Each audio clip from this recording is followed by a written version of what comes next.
Good evening and welcome to Psych 311 Criminal Psychology. And we are now moving into our final set of lectures here.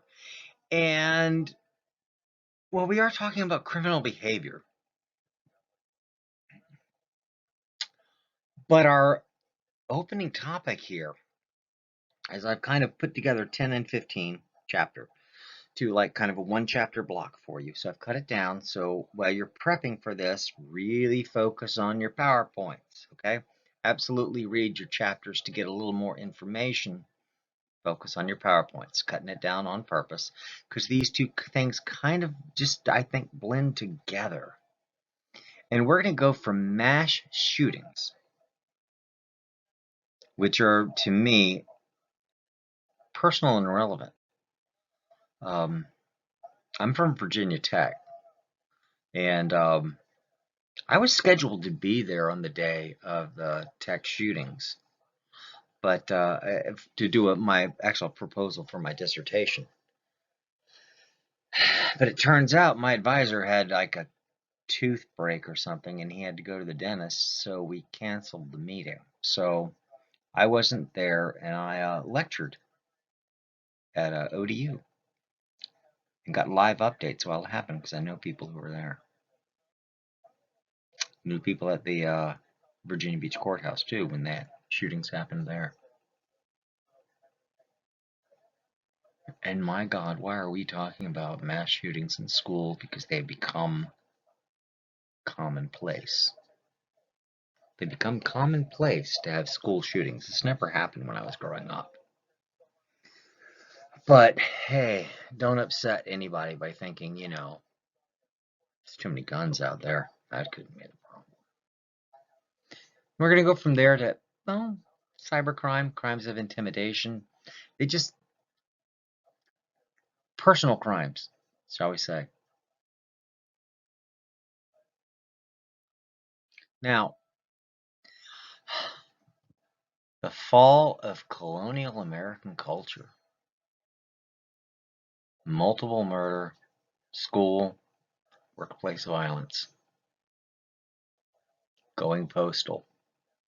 By the way, going postal, and you'll hear that. And for those of you, I guess, born after 1990, which is probably the most of the class, going postal comes from actually a really interesting phenomenon in that in the 1980s, using things like the MMPI, okay, and other personality tests were used in recruiting people, and one of the things they used that with was with the U.S. mail. And they looked to, you can look this up, this is factual. They looked to hire people who were higher on the obsessive scale to make sure that they would deliver the mail, to make sure they wouldn't miss it. So they wanted people who were really dedicated and obsessive about it. And they hired them and got them. Problem also is what happens when you fire those kind of people. And going postal is because, well, one postal worker. This is back when, by the way, commonplace. I mean, you hear about a multiple shooting almost every day now. And when in doubt and you want to hear about a multiple shooting, just tune in and look at Texas news. They happen. I mean, a school shooting, what, I don't know, 6 times already this year, 7, I don't know, weekly in Texas. But the disgruntled worker who got fired at the post office went home and got his gun and went in and shot the whole room up. Going postal. Which, as far as that shooting went, it's minor considering what happens today. Reference the most recent one. Pick one. There's plenty. Investigative psychology. We're looking at what is the important behavior features of the crime that may be helpful in identifying and prosecute the perpetrator. What inference can be made about the characteristics of offenders that may help identify them? Are there any other crimes that are likely to have been committed by the same person? It's kind of trying to set up a psychological profile, but it's really hard to predict these people.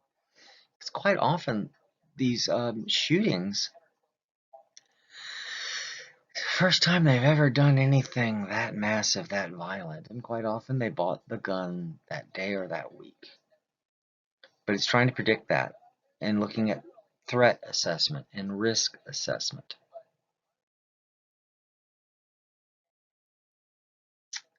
Suspect-based profiling. So one of the ways to help prevent these things from happening is what's called suspect-based profiling. Trying to pick out the people. Yeah, that red note there, banking while Mexican, that's my note. Because here's the problem with profiling. We'll talk about that. I'll come back to that. Identifying psychological behavioral features of people who may commit a crime. Airports, border crossings, racial profiling, graphical profiling. Graphical profiling is a technique that helps locate where a serial offender may reside or other geographical locations. Is looking at this area is a crime area, so let's put more focus on the crime area to find out what's happening. Now, and crime scene. So I'm gonna split these two. So let me go back to banking while Mexican. When I hear the word profiling,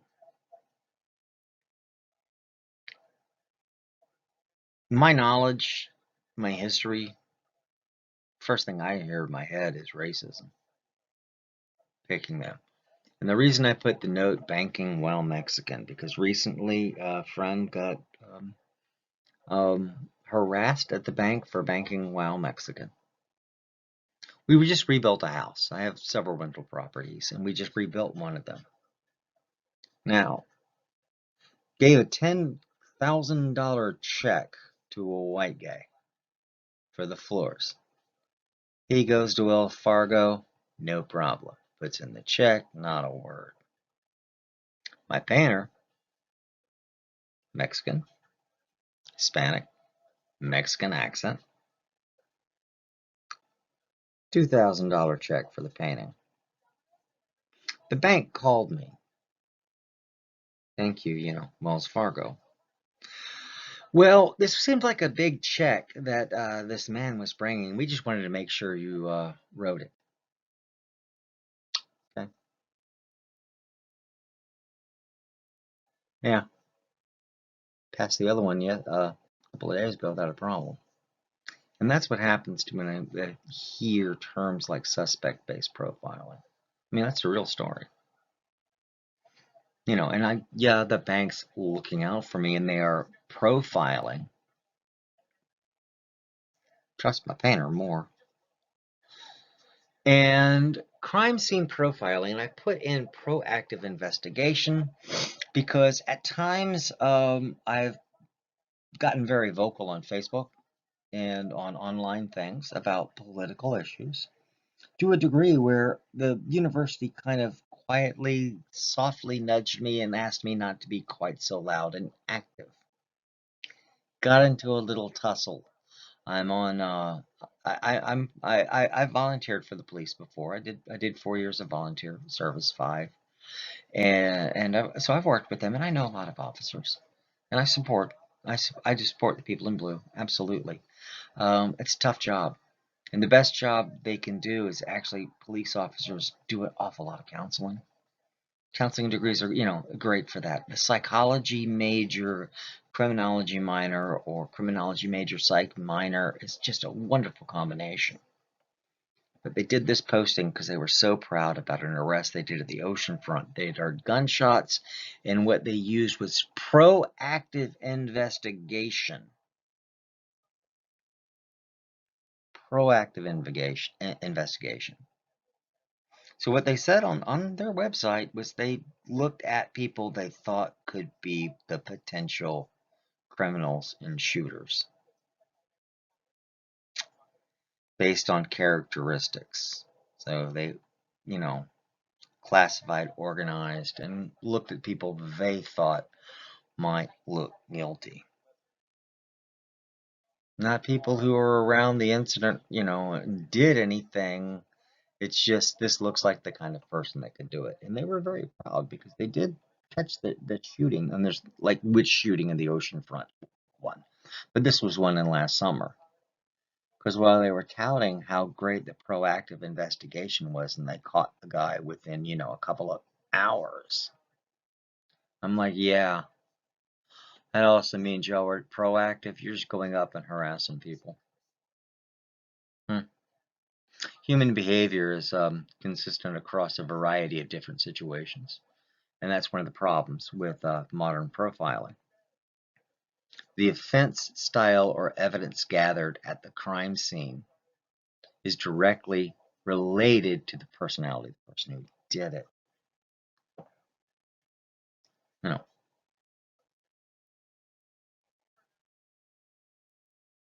multiple murder.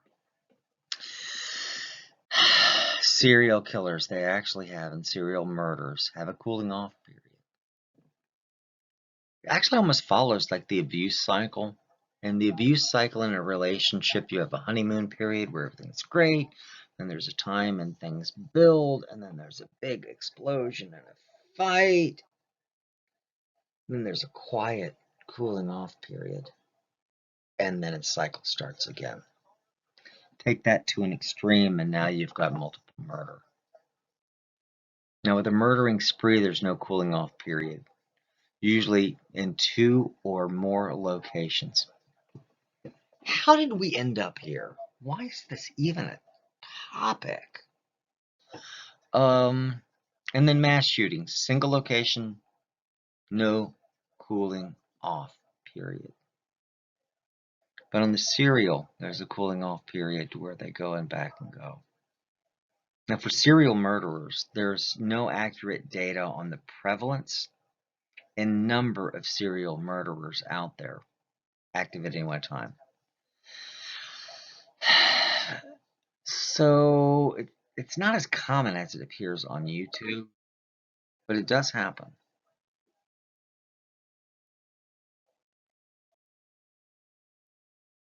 Choice of victims. Who ends up in a serial murder? Who do they pick? Well, in a lot of ways, Silence of the Lambs in many ways is pretty accurate, okay, as it goes. What do the killers go after? They go after what do they covet? What do they covet? What they see every day. Thank you, Hannibal Lecter. But I think it's accurate. Availability. So they look for somebody that's available, vulnerable. They don't want a big fight. Desirable. They fit whatever reason it is they're looking at them. Okay. Now, if it's a single victim offender, family or an acquaintance, if there is a murder in your neighborhood, statistically, over 3/4 of murders convicted are by a family member or person they know. So the police and detectives come in, they interview the whole family and the immediate friends, because that's the vast majority of them. And sadly, if it's not a family or friend that murdered them, chances of finding the murderer and conviction go down dramatically, very dramatically, on whether or not they can actually find the person when it's not just immediate family, okay? And that's why they always keep going back and checking. Now, serial murderers, they go after strangers. But the stranger fits a profile, a picture, somebody they covet, something they covet. Which means a lot of times in serial murderers, the victims look like they're all related. I mean, they look that way because they're going after a specific type.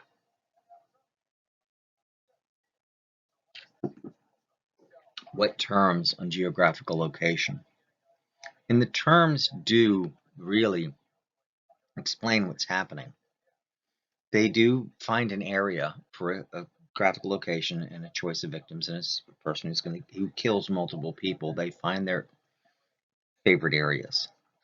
And Rosmos, for hunting patterns. Yeah, it's prevalent enough that they actually have, and they've looked at it enough. There are hunting patterns of serial killers, and one of them is the hunter. So they're out hunting, stalking, looking for the victim, looking to pick what they're going after. Now, the poacher goes into a new neighborhood, like poaching. They'll go into, and I don't mean poaching like, boiling in a water, poaching like as in like the old hunting, like Robin Hood type thing. They go into a neighborhood they've never been into before. They go in, they do that killing, and then they never go back to that neighborhood again. They go to a different one. So they go and poach. Trolling, well, they're just out hanging and waiting for a victim to come to them. Trapper, set up the trap. Trapper is the one we see so much in movies. A trapper is the one that parents warn their children about. Hi, here's the van. Do you want to come see this puppy? And, take them off. The trapper is just trying to get and lure a victim into the vehicle or lure a victim into that location. Okay? Keep in mind, Jeffrey Dahmer, one of his victims, did not speak English. It's an Asian male. In handcuffs, got away naked, and talked to police officers, but he did not speak English. And Jeffrey Dahmer calmly, quietly explained to the police that they were playing a sex game. And it's embarrassing, and he's out running around, but, he's going to take him back home. And he doesn't speak English, so, and he took the young male back into his grandmother's house, back into the basement, and tortured and killed him. He actually made it all the way to the police, like out there, like hell, talking, help me, and but he didn't speak English, and they didn't bother to get an interpreter. And well, remember, just in the last chapter, we're talking about sociopaths. Dahmer would fit that bill, and he was quite charming and convincing. And we're playing this embarrassing gay sex game. So that even him trying to get to the police was part of the game. That's a trapper.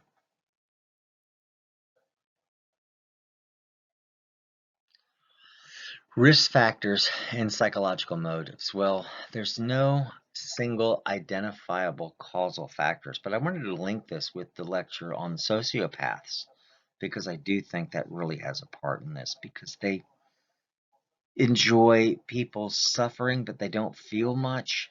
And if you remember the sociopath, they don't feel a lot of joy or a lot of sadness. So they go to these extremes to feel. And they do desire media attention. Okay? They're not necessarily mentally disordered, certainly not socially inept. Most definitely not. History of child abuse. And when I label that as begin killing at a late age, yes and no. I really started killing as a kid. Mice, kittens, frogs. One of my neighbors growing up. Now, mind you, when I saw this happen, I was like 6, but it stuck with me and traumatized me. And this guy did actually end up, and he's still in jail. And I could see this happening now, like in retrospect, I can see how this guy ended up in jail because he has no compassion. I remember watching him trap a frog and working his toe. Now I'm 6, he's like 10. He's a big kid. and watching him push the frogs with his toes up the frog until the frog's guts came out of its mouth and its stomach popped out of its mouth. And then he let the frog hop off. Just disturbingly, disturbingly cruel. Cruelty to animals. I mean, right there now, in retrospect, if I saw that and like that kid was in, and then my mother was going, "Hey, look, I watched my kid do this. Is this a red flag, doc?" I'm like, "Yes, it would be." And inside, I'd be going, "Okay, I'll counsel this kid, and I'll refer him to more counseling, a psychiatrist." But I'm not real hopeful. It's a big one. Female serial killers. They are there. And I mentioned this, the movie Monster, who's on it, which was a well-known female serial killer. It's interesting. She's a prostitute, so on one hand, she'll do what you want, and on the other, if you're not nice to her, she'll slit your throat, or if she's just in a bad mood that day. And the irony, and this is on trapping and hunting to some degree, because people who pick up hookers look for taking them to a private, secluded place, which they're doing half the work they need to for the hooker. Or actually, excuse me, not a hooker. That's not right. That's rude. They're doing half of the work for the killer. Victims of female serial killers. Husbands, former husbands, suitors, or children, elderly. And that's a funny topic. We'll come back to that. Okay? Elderly. Because their motive is material and often monetary gain. As in, as I meant, keep in mind, I talked about this just in the last video, Virginia's a 50% state on the female sociopath or psychopath. Virginia's a 50% state, so after you're married and you've been married for a while, you get half of the estate. Put an insurance policy on top of that. Okay? But it's gotta look accidental. So quite often it's material or monetary gain. Women are a little different. Men, guns, knives. Women, poison. Poison and pill overdose. Poison.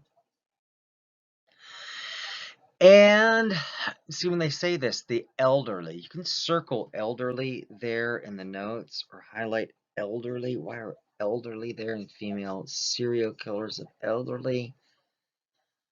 Healthcare workers and nurses. I remember.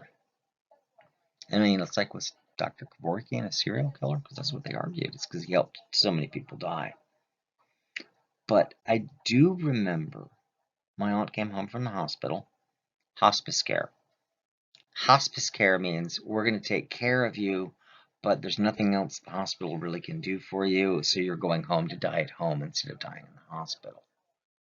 And I remember in the very first instructions as they brought in the medications for my aunt, and they were really clear. They're like, okay, these are opiates, and these are anti-anxiety medications, and these are the ones for blood pressure and blood clots and all the other things. But when it came down to the opiates and the anti-anxieties, the nurse was clear and said, be very careful. Because if you were to give 5 or 6 of each of these, she would fall asleep, your aunt. And she told my aunt, you'd fall asleep really quickly and it would kill you. So you got to be careful not to overdose on these by taking 5 or 6 of them. Well,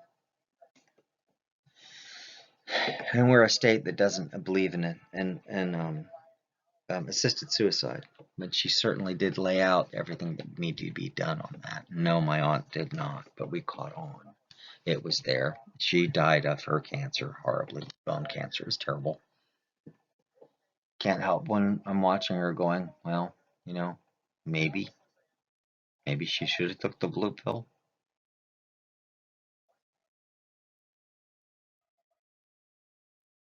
Mass murderers. Classic. Yes. Your textbook says classic. We actually now have what's called a classic mass murder. Really? Guns.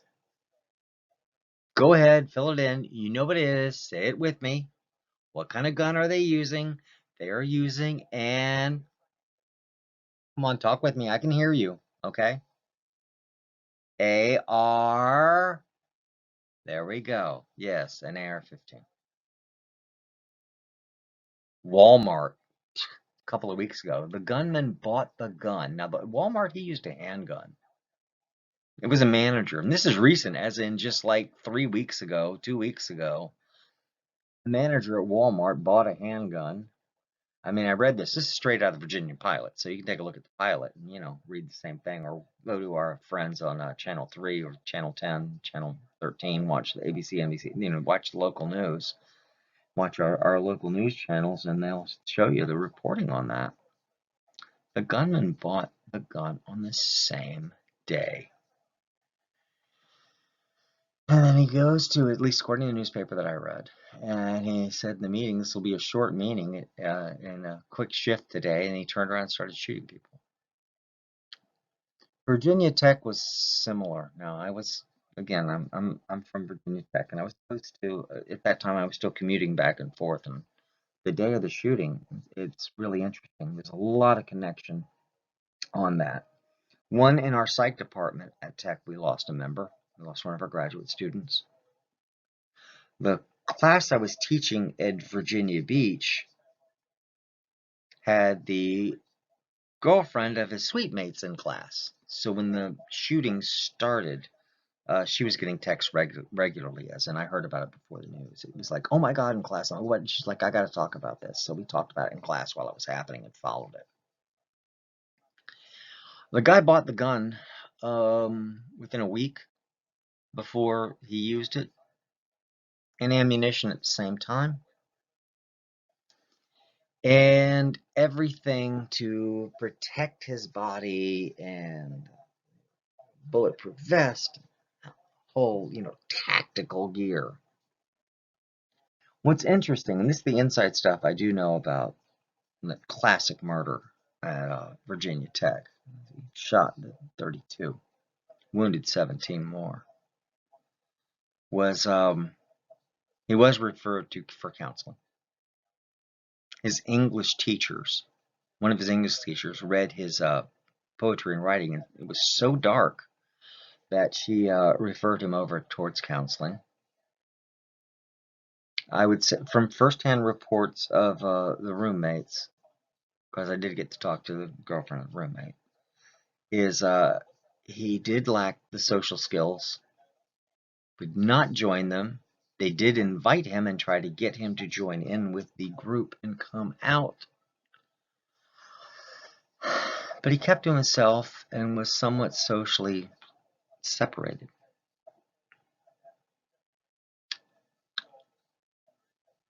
So it was easy, I guess, to him because he dehumanized them. He didn't see everybody else as people. Family. At least 3 family members are killed regularly, daily, by another family member. And the perpetrator dies by suicide. Well, at times when I talk about these topics, I get really cynical, and it's late at night, and I've done other recordings where I guess I'm a little cynical tonight. But I've said this for a long time, and I still stand by it. So, if you're planning a murder-suicide, start with the suicide to make sure you get you get it right, so you don't mess up the murder. But that's really cynical now, isn't it? That's how it is. Came home from working one night and saw my dad cleaning his handgun, and we'd had a fight in the house before I left. He's in the den. And there's a big fight in the house. Big fight. My dad, Chief Warrant Officer Parker. Thank you, PY.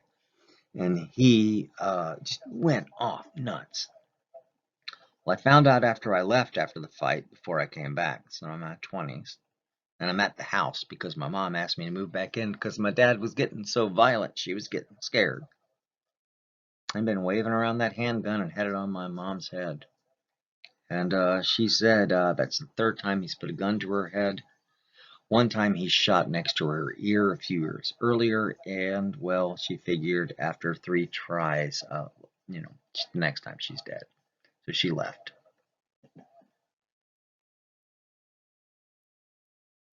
He lives in Georgia. The shootings, and here's the thing, and I highlighted them because I think it's just important to get you to understand that this has touched Tidewater. This has touched Virginia. This has touched our home. And it's just a partial list of mass shootings since 1999, 2019. And Blacksburg, there it is, 32 and 17 wounded.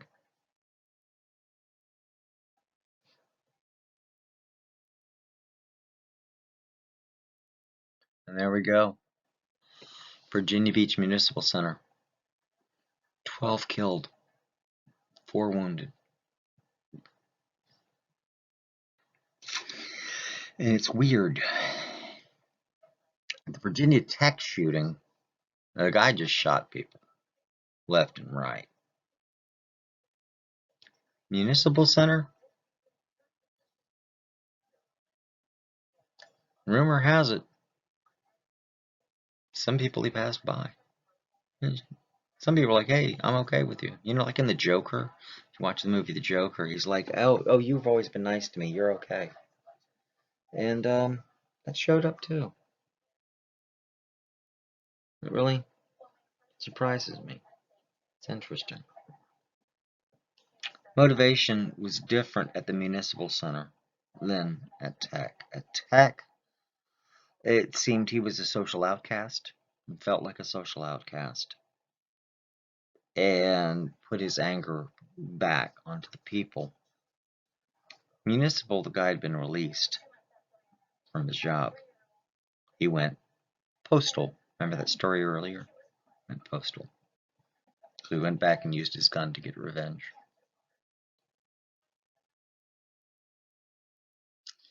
So, public mass shootings, an active shooter situation. Most perpetrators do not have a criminal history. Now, this is different. Remember, when people rob a bank, they do it on a whim, sort of. There's no plan. It's not like in the movies. It's not like in Ocean's 11. They don't have this whole wonderful plan made out. They go in, they try to do it fast, they scream, yell, and hope to get away with it. Mass shootings are carefully planned. They're planned out. And you really got to think about the mindset of planning.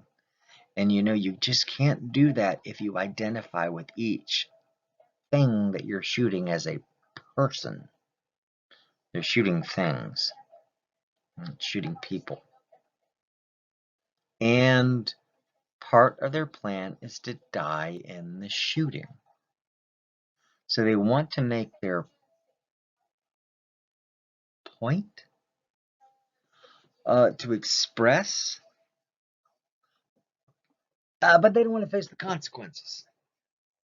Okay? And every now and then, you get lucky.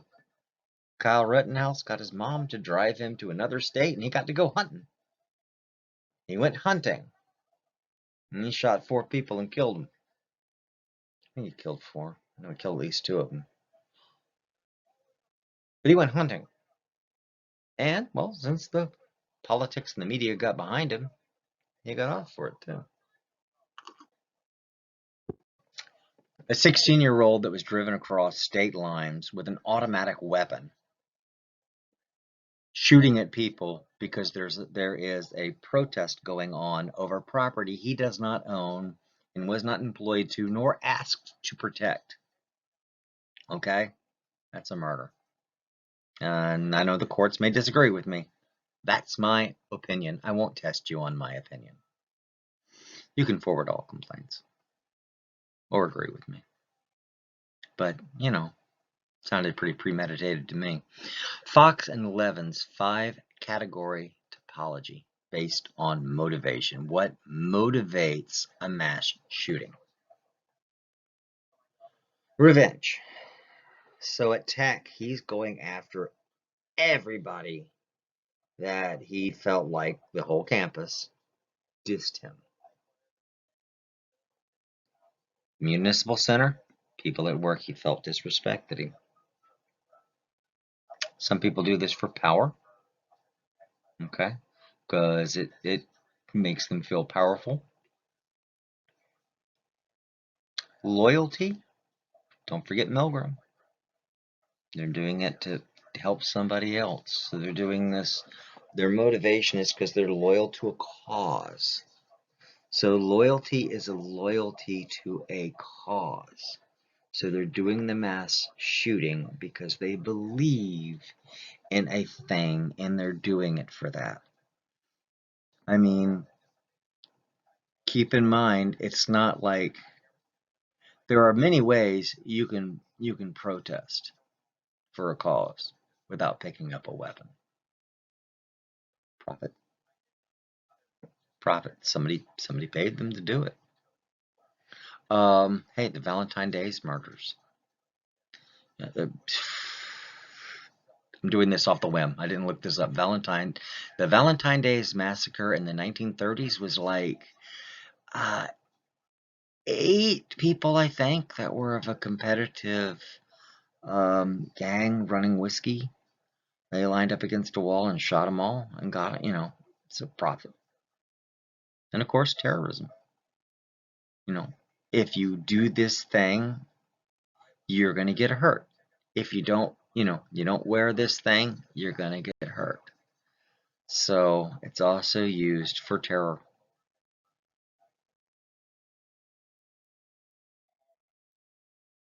School violence. Again, why do I even have to have a slide? Why do I have to have a slide? A course in psychology about school violence. How is this even happening? Most occur in the United States more than in any other country combined. You don't hear about mass shootings in schools in England. You don't hear about mass shootings in schools in Australia. Because automatic weapons and handguns are banned to the public. You can get a hunting shotgun. You can get a hunting rifle in both of those countries. But my neighbor, he's my age. He works for an air conditioning an air conditioning heater company. What does he need 6 automatic rifles for? And enough ammunition to hold off the Taliban. I mean, he likes to show those off, and I'm like, dude, why do you even have those? I mean, he's like, if anybody messes with us, and I'm like, why would they? I mean, living upscale comes full dude. You live on the river. I mean, what are you, pirates? Are you afraid pirates are going to come in? More in our country than any others. School shootings, the strongest thing is peer rejection, and do not underestimate that. Because that's the thing. It is absolutely over and over and over peer rejection. So don't underestimate that. Not just feeling like they don't have any friends, but rejected. Do you remember that kid you used to pick on in elementary school that everybody in class, the teacher left the room, so everybody in class is like going right at that kid and joking that kid and saying funny things and saying about those and funny names, and you make up names for them. Those are the ones that now snap. Social rejection is powerful. It's hard. I already said cruelty to animals, huge red flag. And they do have a fascination with weapons. My neighbor committed suicide by police. So in my neighborhood, this is like 2 houses down in the Princess Anne Plaza, and barricaded himself, shot his wife,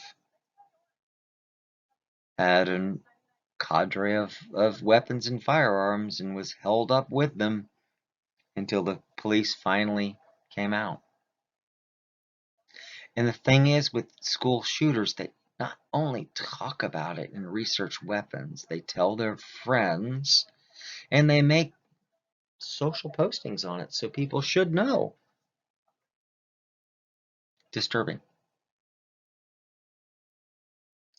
Select descriptors of characteristics of school shooters. Well, they're white, they're male.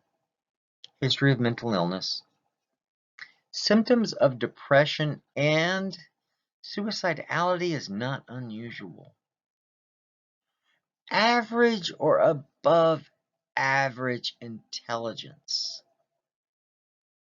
So when they go back and they go, well, I'm surprised, they were always a good student. Smart. Rural towns and suburbs. Intense and unusual interest in and easy access to guns. Easy access to guns. Middle class background. They usually do it by their own, by themselves. They may victimize family members beforehand, so they'll shoot their grandmother first, quote, and then do that. But they do signal their intention to other students, so they like to brag about it beforehand. It's like since they're socially rejected, they're trying to get school cred at the last minute before they do it. Bizarre. And it's not, and the thing is, this is not exactly sociopathic. It's like an anger reaction. Workplace violence, incidents in which the offender intends to cause serious physical or bodily harm to an individual or individuals within that group. Security guards, law enforcement are there, but they'll find a way around that. Workplace violence, serious harms. And the thing is with workplace violence, there are those who are doing this with criminal intent, others who are looking, and I think probably on the lines, I don't know, revenge on customer client patients.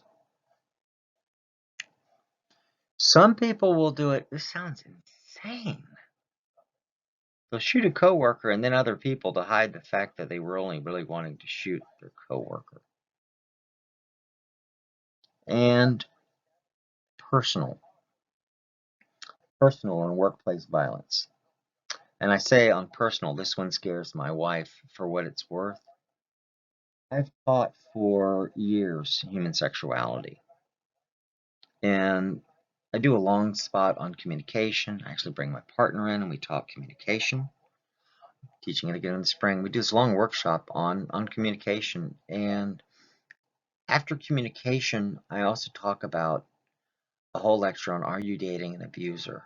I cover the symptomologies criterion of if you're with an abuser. And I end the lecture with helplines, including like ODU's Counseling Center, places like the Samaritan House, and how to get away from an abuser.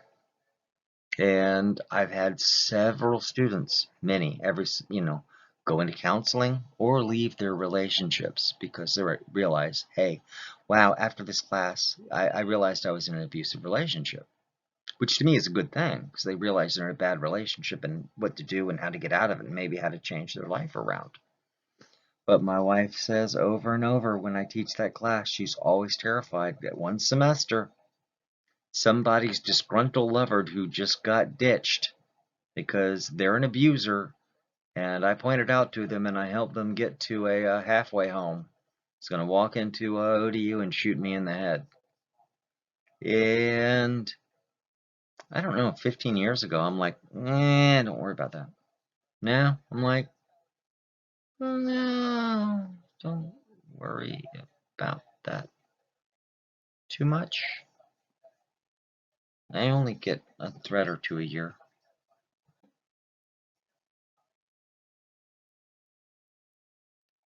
Now, let's look at the second part of this lecture here. So what we're going in from here is robbery. Yes, what it seems, it's kind of works together, but from sociopathy and what they're doing, and mass shootings, well, it's all gun violence and definition of robbery, okay? Taking or attempting to take anything of value from the custody of somebody else. Direct contact between the offender and the victim, and there's a threat of violent force. There's always a threat of violent force. The most common, by the way, if you are on campus around ODU, tends not to be somebody pointing a gun at you. It tends to be somebody pulling a knife on you or just getting rolled. So the number of robberies reported to the police and robbery rate has declined in recent years. Strong arm robbery, as in give me or else, more likely to result in injury than to the victim. Usually young male adults, and only about 4% of all arrests for economic crimes. 35% for violent crimes, though, because, well, violence is involved and the police get called more likely. So, if you rob somebody at business and at work and nobody's hurt, 4% is arrested. So you got a 96% chance of getting away with it. Violent crimes, much more. And, well, where do these things happen? Bank, hardly ever. 1.7%. That's really tiny. Okay. I mean, I'm thinking if I'm at the bank getting robbed, you know they have all these little places to put deposits and slips and stuff like that? I mean, a guy comes in and he's robbing the bank. If I'm stuck there and I'm sitting there filling out a check or a deposit slip, I'm dropping everything of value into the trash can at my feet and I'm going to hope for the best. But then again, the first thing I learned in my um, um, violence prevention class that I took was the first thing you do when somebody says, "Hey, give me your wallet," and they have got a gun or a knife, and you hand them your wallet. Gas service station, 3%. There's a lot of light there, a lot of cameras. Convenience stores, a little bit more. But now we're getting there. Commercial buildings, breaking and entering, people taking things.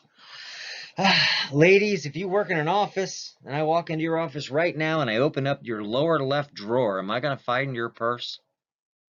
Because that's the most common place women keep their purses in a desk, lower left drawer. So right now, if you go to work tomorrow and you open your desk, okay, and it's in the lower left drawer, every thief knows that too. Also happens about 16% in the residence, street, highway, and miscellaneous. Miscellaneous. When I went into Baltimore, and I worked at the hospital during my orientation, one of the things that was pointed out to me and made very clear at the orientation was don't leave change in your car. You know, you keep change in a dish or in your door to where somebody walking by your car can look and see there's change in there. In Baltimore, they will pop your window for $2 in change because you only need about 5 to get a good rock. I mean, you can even get a rock for about $2, but you're not going to get much to smoke. You need about 10. 20 will get you high.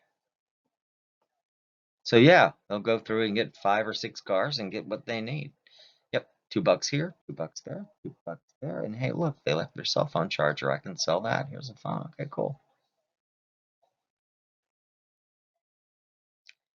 So bank robberies, usually a single offender. Okay, so they're gonna do it. They run in, they're gonna make a threat, and they're hoping to grab some quick cash and get out. And that's what they tend to do. It tends to be a grab and go. Commercial robberies like convenience stores, fast food restaurants, but I mean,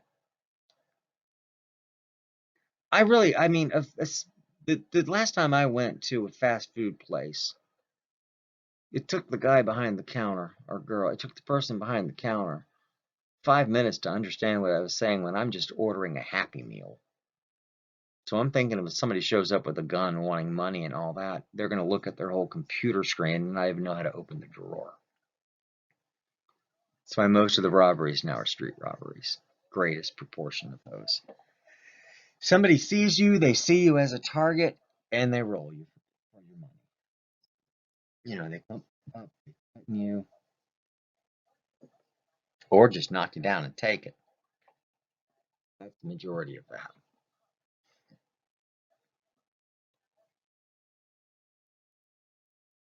Motivations? Well, money. You know, motivates. You know, majority of offenders don't plan a robbery.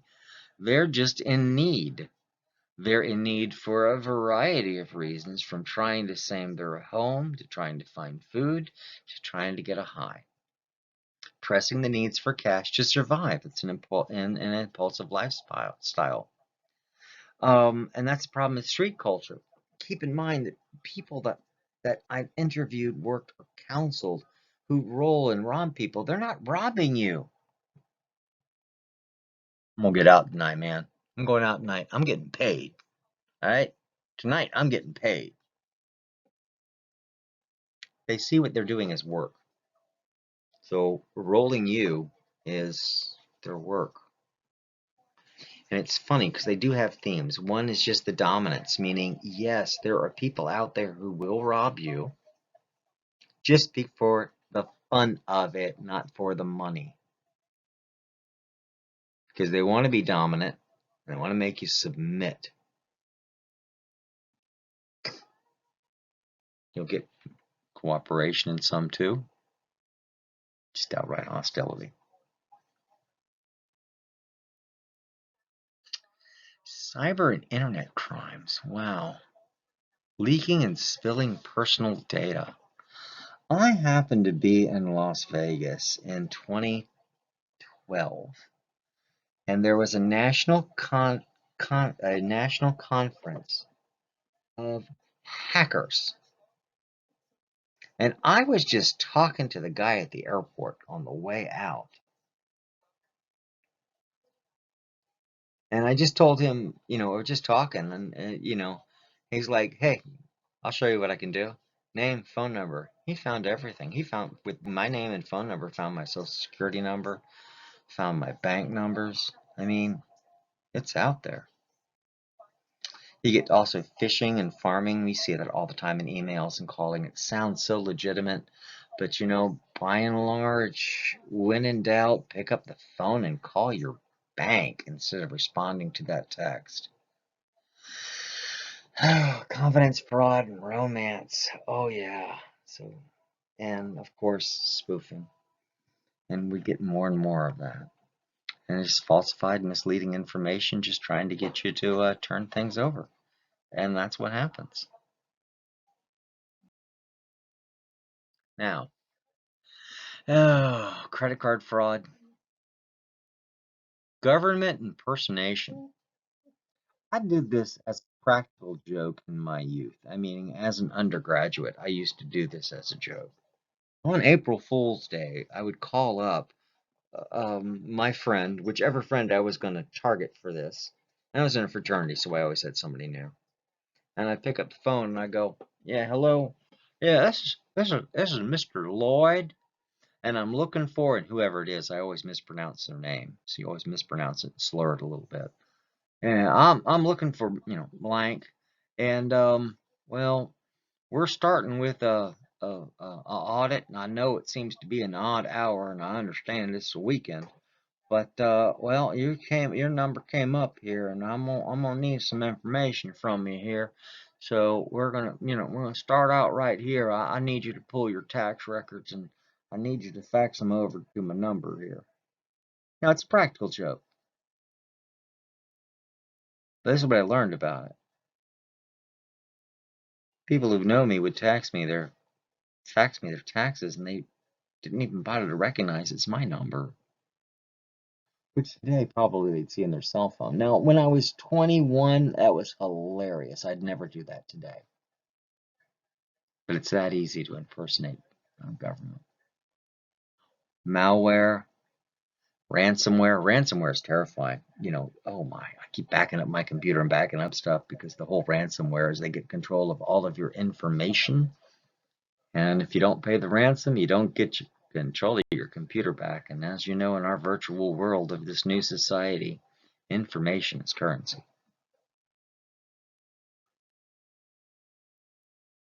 Cyber criminals. Well, obviously, they've got great technical skills. They tend to be young males who work in groups. And they're very good at what they do and neutralizing your safety systems, getting control of your information. Information is power. I love this part your text does on this, though. Psychological characteristics, significant computer technical skills. Duh, of course. Okay? It's just like, yeah.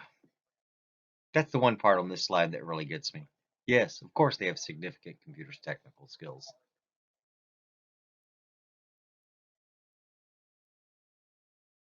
Stalking. More real than you think. Happens a lot more. And the people that I have counseled who have been stalked, this sounds mean, but I want you to understand it, so I'm going to go ahead and sound horrible. They're terribly average people. They're just normal average people. We're not talking about the people who get stalked just because they're like really, really, really gorgeous or beautiful or studly and really just, no, they're normal. They're just average people. They're they're they're normal and they're stalked by people who are also average and looks just a little bit less than them. Legal definitions for stalking vary widely from state to state. Motives: control, intimidate, frighten. And I wanted to pause on stalking because I do think stalking is like a baby step to serial killers because serial killers have to stalk their victims. They plan it. Remember, serial killers plan. Same thing for mass shooters. They plan. Mass shooters stalk their environment before they do it. So there is a simple obsession, and a lot of times, of course, a love obsession. Erotomania, they've got a fantasy about this stalking, so they're following the person, and of course, vengeance. And of course, victims have psychological trauma from this, and motives are to control. Again, intimidate and frighten. And what's weird with stalking, some of these cases, one of the most famous ones, if you don't know who David Letterman is, look him up. He's a night show host. He's retired now.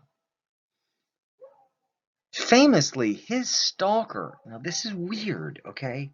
And at first you're gonna laugh because it's stupid, but I want you also to think how terrifying it is.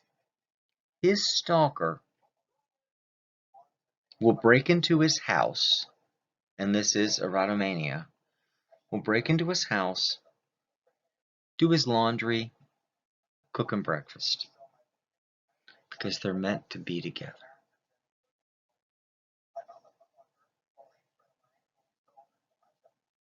It's so invasive for somebody to come into your house and do that. Terrifying. Because I know the first joke is, because I've said this many times to large audiences, and somebody in the audience always goes, "Yeah, break into my house and do my laundry." Yeah, you say that until somebody does it.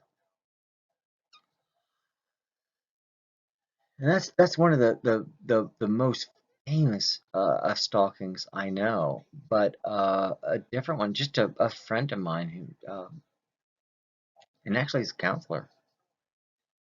But her stalker was frightening. He just would find ways around and was always there and always feeling watched. And you start wondering what they're doing. So to me, stalking is serial killer light. And I would not be surprised if serial killers started off as stalkers, especially in their teens. Stalker that's cruel to animals, they got a problem. Cyber stalking. Now, cyber stalking and cyber harassment are actually being distinguished by states now in laws. But it's increasing opportunities due to the internet and social networking. One person who was cyber stalking me about 2 decades ago mad at me, and they knew the names that I used in my emails. So they went through every single email and got ownership of them. So I do have Jason Parker at doctor.com. You can find it out there. I got Jason Parker at doctor.com. But I got that way before then.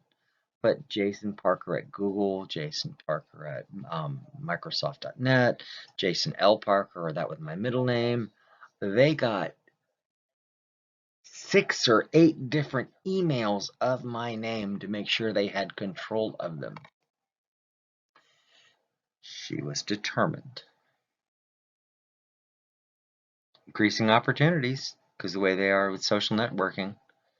And, well, with cyber stalking, remember de-individuation. You're anonymous. So people do that, and that leads right to cyberbullying. Because cyberbullying is also very much anonymous. So you get psychological damage and fear to that, and it happens a lot with schools, peers, friends. And this is the one thing I've talked about this quite a bit, and I still haven't figured this out. And that is, it's almost like it's a sport now when you're in a debate online on how bad you can really diss a person. And people have gotten very good at it. And it really throws me back because people will say things online at a social platform that they would never say to you to your face. And I've always found that, not always, I've just now been noticing just how amazing that is because it's borderless. And it is a concern, and girls are far more likely to be victims.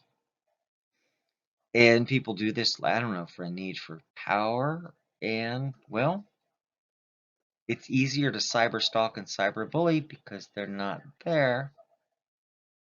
So they're not exactly a person. You're attacking a website.